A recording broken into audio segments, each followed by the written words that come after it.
अपने इतिहास और अपने वजूद को बचाना है, अगर वास्तविकता में भूप सिंह गुर्जर और विजय सिंह पथिक और कोतवाल धन सिंह गुर्जर के सपनों को पूरा करना है, अगर वास्तविकता में चौधरी चरण सिंह और सर छोटू राम के सपनों को पूरा करना है, और अगर बाबा साहब अम्बेडकर के सपनों का भारत बनाना है, तो आज नहीं तो कल आपको एकता बनाकर एक दूसरे के लिए क्या किया है?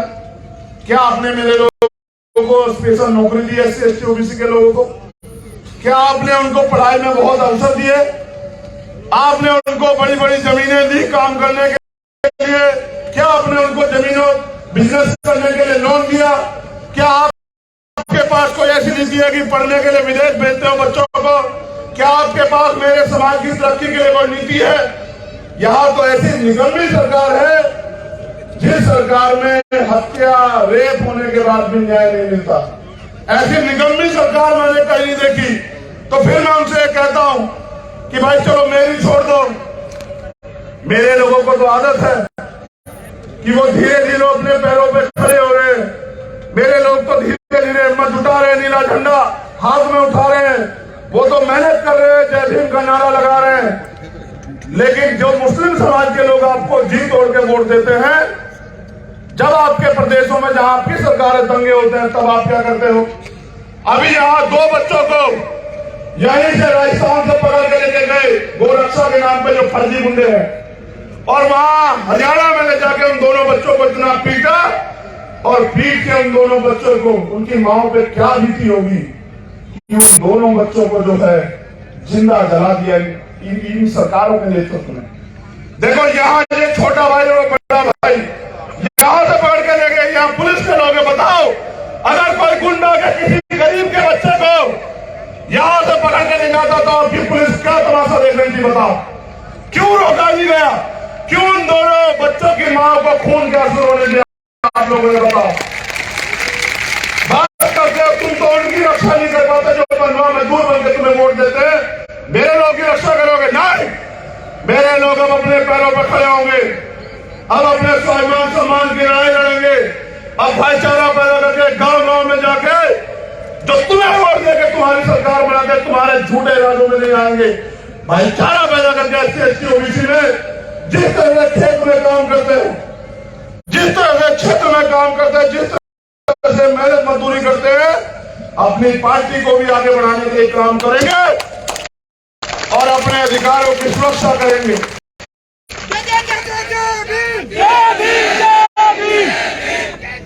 ये आजादी की तीसरी लड़ाई है साथियों। पहली 2 लड़ाई हमारे महापुरुषों ने लड़ी। एक 1857 में जब मजदूरों को, महिलाओं को भारतीय संविधान में 26 जनवरी 1950 को समान अधिकार और आगे बढ़ने का अवसर मिला। और तीसरी आजादी कितने लोग मानते हैं? जरा हाथ खड़ा करो। ये लोग नहीं मानते जो घर बैठे अंदर। ठीक है, बहुत अच्छा सुनाओ। तो ये कहा बाबा साहब अम्बेडकर ने कि मैं आज जो कुछ भी कर पाया,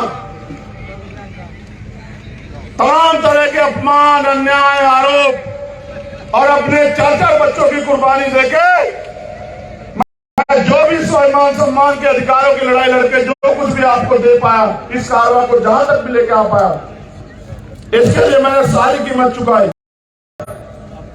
अगर इस कारवां को आप आगे नहीं बढ़ा सकते तो पीछे मत जाने देना। आज ये बताओ, बाबा साहब अम्बेडकर ने जो संविधान में अधिकार दिए वो एक एक करके खत्म किए जा रहे हैं। उनके बच्चों को तकलीफ नहीं हो, जिसकी जितनी संख्या भारी उसकी उतनी हिस्सेदारी, संख्या के आधार पर आरक्षण देश में मिलना चाहिए। उसको देने के लिए जातिगत जनगणना की जरूरत है। अगर वास्तविकता में यहाँ की सरकार इन वर्गों के लिए कुछ करना चाहती है तो बताओ, उसको जातिगत जनगणना करवानी चाहिए नहीं करवानी चाहिए? आप में से कितने लोग चाहते हैं जातिगत जनगणना हो? चलो बहुत बढ़िया। ये बताओ, इस सरकार में तमाम तरह की, आज मुख्यमंत्री ने बजट के समय कहा जो भर्तियों में घोटाला करेगा हम कानून बना रहे हैं उसके खिलाफ। पिछले 4 साल में मुख्यमंत्री जी नींद में थे क्या? पिछले 4 साल में, अब तो चुनाव आ रहा है, देखो ठगने के लिए इंतजाम किया है। जादूगर साहब कह रहे हैं कि जादू चलाऊंगा और इन लोगों को लूटूंगा।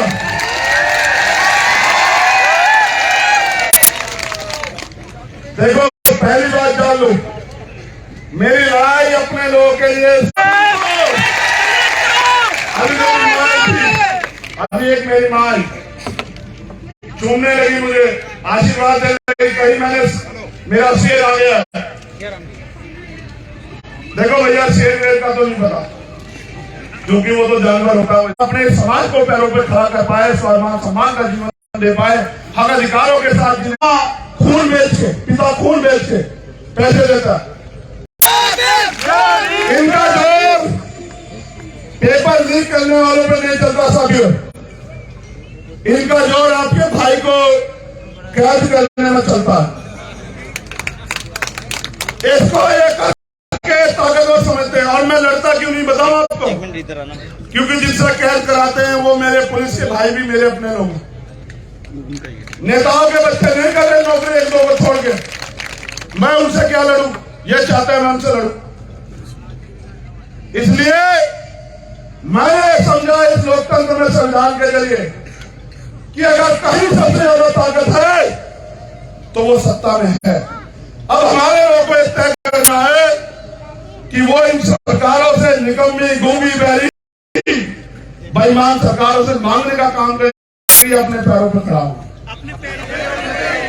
अगर अपने पैरों पे खड़े हो जाओगे साथियों, तो किसी के आगे हाथ नहीं फैलाना पड़ेगा।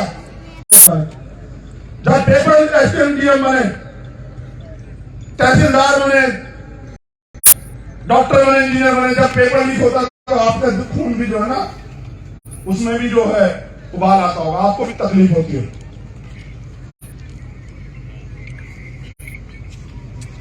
हमारे लोग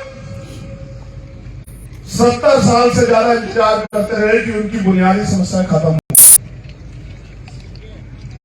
लेकिन गरीबों की कोई वैल्यू ही नहीं है। गरीबों को लोग इंसान ही नहीं मानते, गरीबों की समस्या को समस्या ही नहीं मानते, कि उनको लूट के अडानी अंबानी को दे रहे। लेकिन जब उनके मुख्यमंत्री यहाँ अडानी अंबानी की तारीफ करते हैं तब तो कुछ नहीं होता।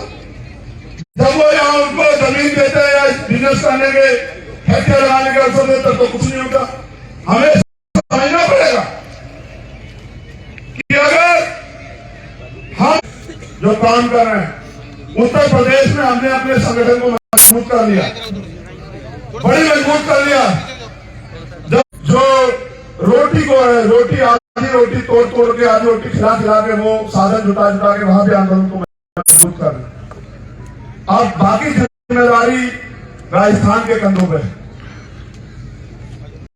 राजस्थान अगर अपनी भूमिका नहीं अदा करेगा, और जो हमारे नेता लोग हैं, मेरे लिए जरा सा भी प्रेम है, मेरे और महापुरुष मेरे छोड़, चलो मैं तो एक अदना सा सिपाही हुआ महापुरुषों के आंदोलन। अगर आपके मन में महापुरुषों के नाम देंगे, मैंने यहाँ अपना खून पसीना बहा आप लोगों के साथ खड़े, कभी निराश किया के बताओ राजस्थान के लोग, और एक आंदोलन बताओ कि मैं दिल्ली में बढ़ के चेंज लोग चाहते हैं हाथ खड़ा करो।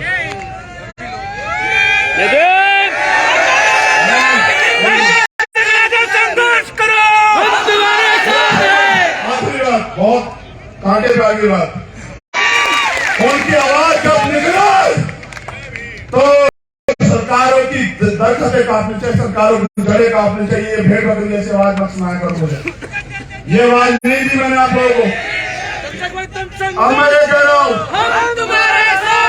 क्योंकि समय हो गया मेरे जाने का, मैं आपसे कहना चाहता हूँ कि आप लोग अपने पैरों पर खड़े होने के लिए तैयार हैं। मैं आपकी इतनी मदद करता हूं, बहुत जरूरी बात, क्या आप नहीं चाहते आपके घरों में रोजगार पहुंचे? कितने लोग चाहते हैं? हाथ उठाओ। आप लोग नहीं चाहते कि जो ये बंजर भूमियां पड़ी है ये आपको खेती करने के लिए मिले, आप इनको तैयार करो। चाहते आप नहीं चाहते कि ठेकेदारी में आरक्षण व्यवस्था लागू होकर आप लोगों को आगे बढ़ने के अवसर मिले? आप लोग नहीं चाहते कि जो संविदा के लिए अपने लोगों को भरा जा रहा है, बेंगलोर भरा जाए। आप लोग नहीं चाहते कि बहन बेटे के साथ जो अन्याय अत्याचार अपमान होता है खत्म हो। इसी तरह कार्यकर्ता बन के काम करो। बताओ समाज में भाईचारा पैदा करोगे नहीं करोगे? बताओ यहाँ से अपने बीच के लोगों को जयपुर भेजने आगे को भी हमारे नेता इस बात का ध्यान रखते हैं, हमारी बहनों माताओं को पुष्प बिठा कर। लेकिन आप बताओ, ये जो अपमान का जीवन हमारे लोग जी रहे खत्म होना चाहिए नहीं होना चाहिए? सिर्फ पहले माता बताएगी ये अन्याय अत्याचार का जीवन खत्म होना चाहिए नहीं होना चाहिए? बताओ माँ बहनों, क्या आप हमारे साथ हो? बताओ माँ बहनों, क्या आपको हमारे ऊपर भरोसा है? भरोसा है। फिर ऐसा ना हो कि कोई चंद पैसे और सुविधा दे दे और आप लोग भटक जाओ, ऐसा तो नहीं होगा। याद रखना मेरी बात को, नौजवान साथियों, जिन अधिकारों के लिए आप सरकार से मांग करते हो ना, इस प्रदेश में भी वोट आपका सबसे ज्यादा है। उन अधिकारों को आप देने वाले बन जाओगे अगर अपने आप वोट की ताकत को समझ लो। अपने एक एक वोट को हमारे प्रत्याशी के समर्थन में देना। और जयपुर जितने बुला बताओ कितने लोग बुलाओगे? बताओ यार, बताओ। नहीं, एक मिनट,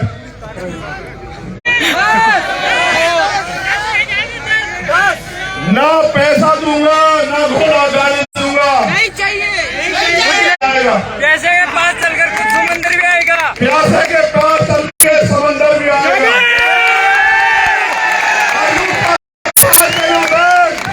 मंजिल में मुसाफिर मंजिल में मिलेगी और मिलने का मजा भी आएगा। आखिरी बात कह रहा हूं, इस संविधान की रक्षा करनी है, इसको लागू कराना है। तो संघर्षों के साए में घनघोर जवानी बनती है, और इतिहास उधर झुक जाता है जिसको जवानी चलती है। आपकी जय हो, आपके आंदोलन की जय हो। आप सबके लिए मंगल कामनाएं। जय भीम, जय भारत, जय